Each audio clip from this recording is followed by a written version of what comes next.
Hello everyone, for this tutorial video I like to explain the most basic optimization problems that you will encounter for real-life scenarios.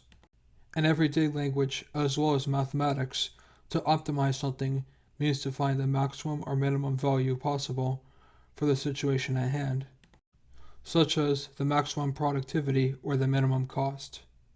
All the problems we will focus on in this video and the next video will not be about business applications, but rather will be about geometric applications, such as finding the maximum area given by a specific perimeter, or finding the minimum surface area for a given volume in order to minimize the cost of manufacturing.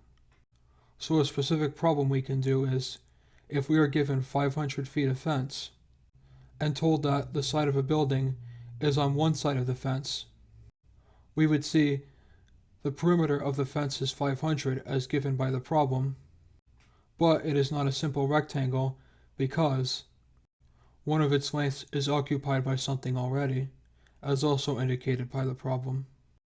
And if we want to find out specifically the maximum area given by this fencing, we would do this by stating that we should maximize the area equals x times y, with a constraint of 500 equals x plus 2 times y, which should not be too surprising if you are familiar with the formulas for the area and perimeter of a rectangle.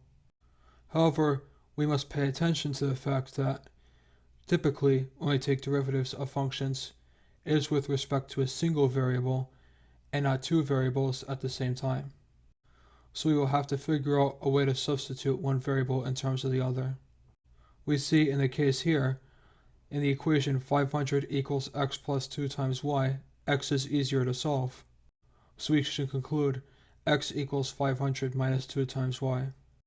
So now to find the area, we multiply the substitution by y. And we should conclude the area is 500 times y minus 2 times y squared.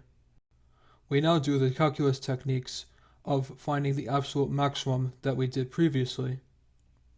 So we first take the derivative, and then set it to 0. And we see after we do the algebra, the derivative is 0 when y is exactly 125. If we remember from the absolute extrema video, we have to test the endpoints of the function as well. But when we try that, we see that the area is 0 from either endpoint.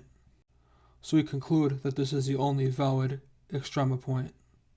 And we now plug y equals 125 directly into the formula for area in terms of y we derived earlier.